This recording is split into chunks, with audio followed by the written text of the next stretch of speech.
बच्चों, कैसे हैं आप सब। उम्मीद करती हूँ आप सब खैरियत से होंगे। अच्छा, तो आज हम एक बहुत अच्छा सा काम करेंगे जो कि अपनी किताब से करना है। तो सब अपनी उर्दू की पीरियड 3 की किताब का सफ़ा नंबर 118 खोलेंगे। अच्छा, यहाँ पे हम अपनी तस्वीरी हिदायतों को पढ़ लेते हैं।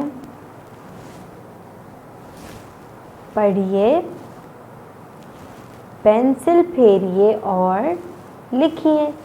यहाँ पर आज की तारीख हमें याद से डालनी है। अच्छा, इस सफ़े में तो हमें कुछ अल्फाज ज़िद दिए हुए हैं, है ना, दिए हुए हैं ना कुछ अल्फाज ज़िद, और कुछ तस्वीरें भी दी हुई हैं। अब देखते हैं इसमें हमें करना क्या है। यहाँ पर हमें ऊपर 2 तस्वीरें दी हुई हैं। एक जो है वो है तकिए की तस्वीर और दूसरी जो है वो है ईंट की तस्वीर।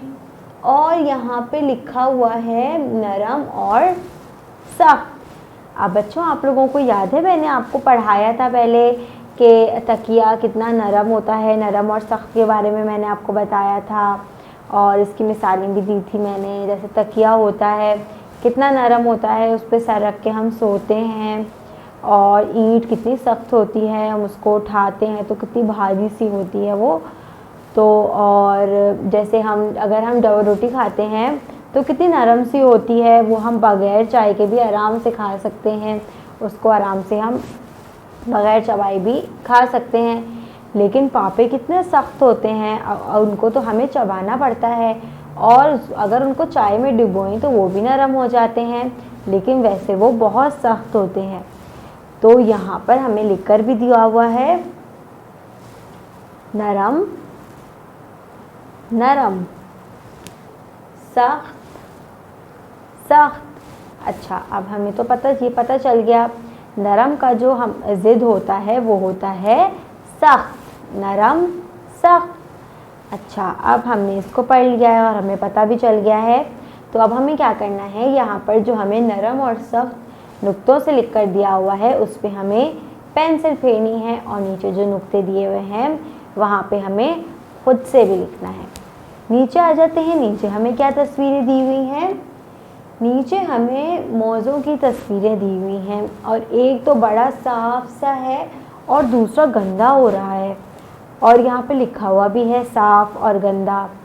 आप लोग जैसे कि हम जब खाना खाने के लिए प्लेट रखते हैं, बर्तन रखते हैं, तो वो साफ़ होते हैं ना, जिसमें हम खाना खाते हैं डाल के, और जब हम खाना खा लेते हैं तो हम उसको धोते हैं। क्यों धोते हैं? ताकि वो गंदी हो जाती है ना, तो वो ताकि वो दोबारा से साफ़ हो जाए। इसी तरीके से अगर हम एक कपड़े ज़्यादा जब हम कपड़े पहनते हैं तो वो साफ़ सुथरे होते हैं, लेकिन हम उनको अगर ज़्यादा इस्तेमाल करते हैं तो वो गंदे हो जाते हैं, और फिर हम उनको धोते हैं ना साफ़ करने के लिए। तो ये इसी तरीके से यहाँ पे हमें लिख कर दिया हुआ है साफ़, साफ़, गंदा, गंदा। अच्छा, अब हमें ये भी पता चल गया है कि साफ़ का ज़िद जो होता है वो होता है गंदा। और यहाँ पे हमें नुक्तों से साफ़ और गंदा लिख कर दिया हुआ है, उस पर हमें क्या करना है, पेंसिल फेरनी है, और नीचे हमें खुद से भी लिखना है। अच्छा, अब यहाँ पर तो ये सब हमारा काम ख़त्म हो गया। अब हम चाहें तो इन तस्वीरों में हम रंग भी भर सकते हैं, क्योंकि हमें बहुत पसंद है रंग भरना। तो यहाँ पर हमारा ये वाला काम ख़त्म हो गया। कल मैं इंशाल्लाह आपके लिए और अच्छे काम लेकर आऊँगी। जब तक के लिए अपना बहुत सारा ख्याल रखिएगा। अल्लाह हाफ़िज़।